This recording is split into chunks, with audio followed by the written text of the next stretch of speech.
Hey everyone, this is Nick from Mecca Warehouse, and today we're back with weekly update number 150. Let's just jump right into it with week in review. This is where I talk about what's been going on, things that are coming up, stuff like that. So first off, we've been still all week and through last week, obviously, been trying to catch up after the kickoff of that inventory reduction sale.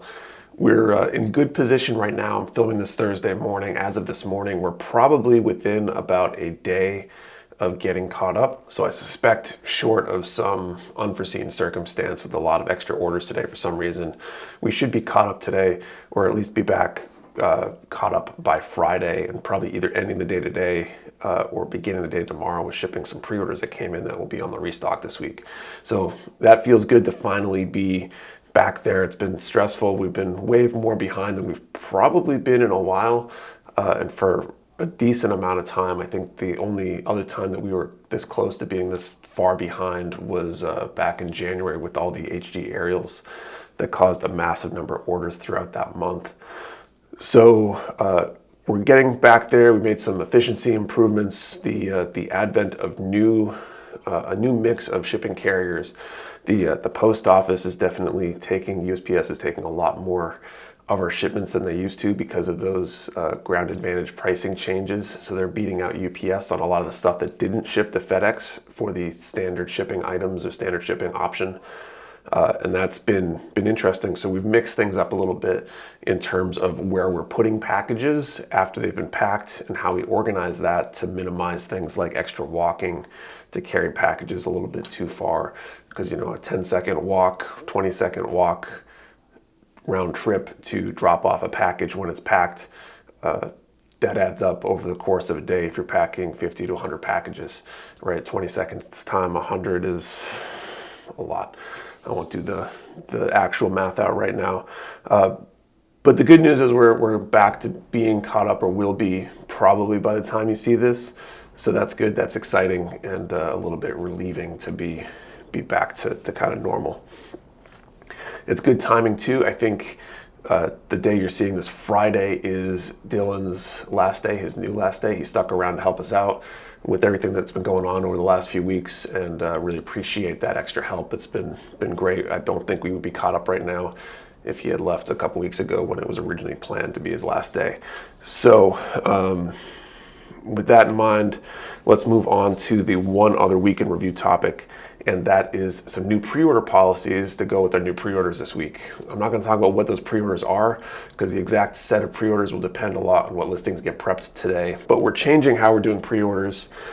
All existing pre-orders and anything that's uplisted as an existing pre-order will stay under the same old policy, but pre-orders going forward, we're going to be trying something new.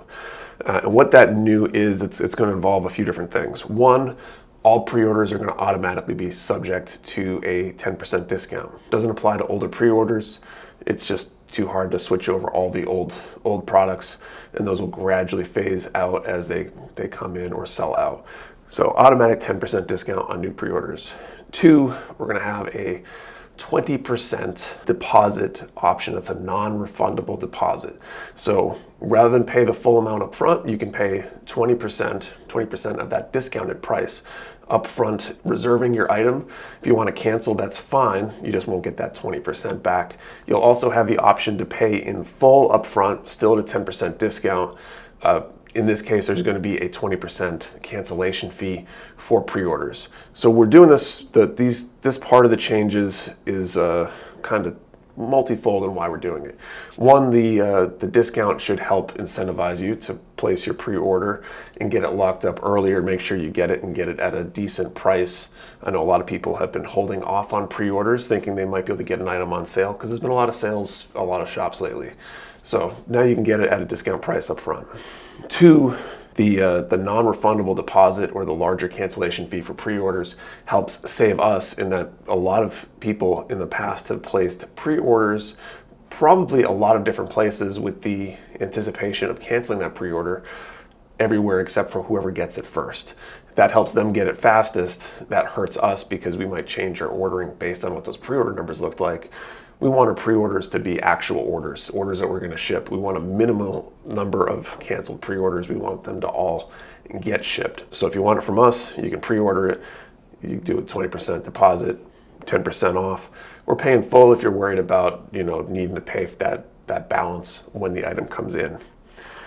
We're probably going to incorporate something like a week-long timeline from when we email that the item is coming in, or from, I think that will be the timeline. The exact policy hasn't been written yet, but I'm working on that today. It's going to be roughly a week to pay that difference. If you don't, then that pre-order might get canceled, and then you lose that deposit. So just something to keep in mind. This change is also going to incorporate, you'll only be able to pre-order one item per order, and that's just a artifact of the pre-order system that we're using, and how that will work. Kind of like when you buy a mystery box. The plus side is when we send you that email to pay the balance, that will be the time, if you get that email for multiple items that are all coming in at the same time, you can send us a note and say, hey, can I please merge these? And then we can get them merged into the same order, ship them all together, save you the shipping, all that kind of stuff. Or add some in-stock items knowing that it's about to show up, and send all that stuff out together. So I think overall it's going to be better. The first few weeks of this might be interesting. It's going to be a lot of stuff to figure out. Who knows what might go wrong that we haven't thought of. I think we've worked through most of the scenarios, though, and everything should make sense. But just something to keep in mind is this is going to be a bit of a change. And feel free, if you got questions, email support@mechawarehouse.com. We'll be glad to answer any of your questions before you place that order, and make sure you understand how the system works. And will obviously be worth checking out our pre-order policy page on the website. We'll try to put a link to that down in the description, so that way you can go check that out. So that's it for Week in Review. Let's move on to Team Picks. This is where the guys in the warehouse show off a build they did recently. Let's go see what they brought in. Hey guys, Mecha Warehouse here, Dylan here, with the last show and tell. As you can see, I brought in the Rook Lefty today. It's the black variant on the Rook Righty. What can I say? The kit was so good, I had to build it a second time. I just had to change where the arm was. I think in terms of like the complaints I originally had, I think most of those have kind of gone away after building it and having more experience with the kit. I think overall, it's just a nice, like, fun build in the Hexagear line. I think the only complaint that does still stay is that the price point is just a little bit, teensy bit high, but if it ever goes on sale, definitely give it a look and try it out.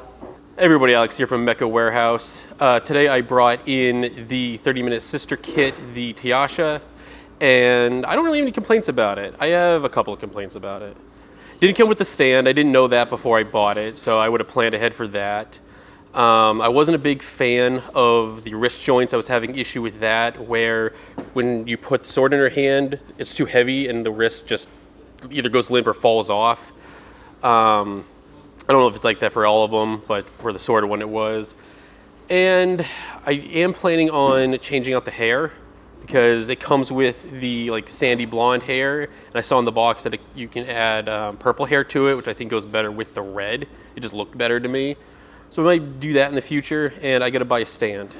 All right, that is it for Team Picks. Let's move on to Q&A. This is where I answer questions from you, the viewer. If you have a question you want answered, post it down in the comments below. I'll do my best to answer it next time. I think the one set of questions we got today was from Plastic Germs. Between the grades or scales, which one sells more and which one makes more money? Knowing practically 2 HGs is worth about 1 MG. So I think in general, we probably sell more HGs just because of the sheer number of kits and the lower price point. MGs are very popular though. I'd have to really look at the data to tell you which one sells more, because MGs are definitely very popular. I think we theoretically, historically have made more in HGs. Our pricing structure tended to discount MGs more than HGs from MSRP over the last couple of years.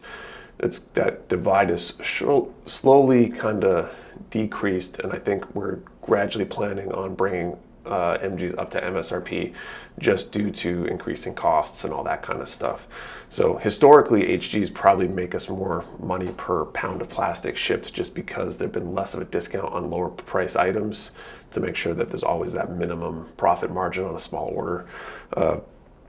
That's a kind of great question. And then fun question, what is one or a couple kits you are looking forward to building? I mean, pretty much every kit I have. I mean, to some extent, I really want to build one or more of my MG DOMs. I've got 3, Dom, Rick Dom, and then the Dom Tropin, which was a P Bandai that was released like 6 months or a year before the Dom 1.5. After doing the HG Dom I did like a year ago, those are exciting to me. I really want to paint the Gustav Karl I have and do some custom work on that. I snap built it a while back, but I've got some great ideas there. And I think the other one is the Hexagear Monoceros. That's a kit that we had back in the attic days, and I thought about grabbing one back then we sold out while we were still in the attic days. And I was really excited about the reprint, being able to get my hands on it. So those are probably the top ones. And I think that's it for questions this week. Do me a favor, ask a question down below so we've got some good questions for next week. Thank you for watching, and see you next time.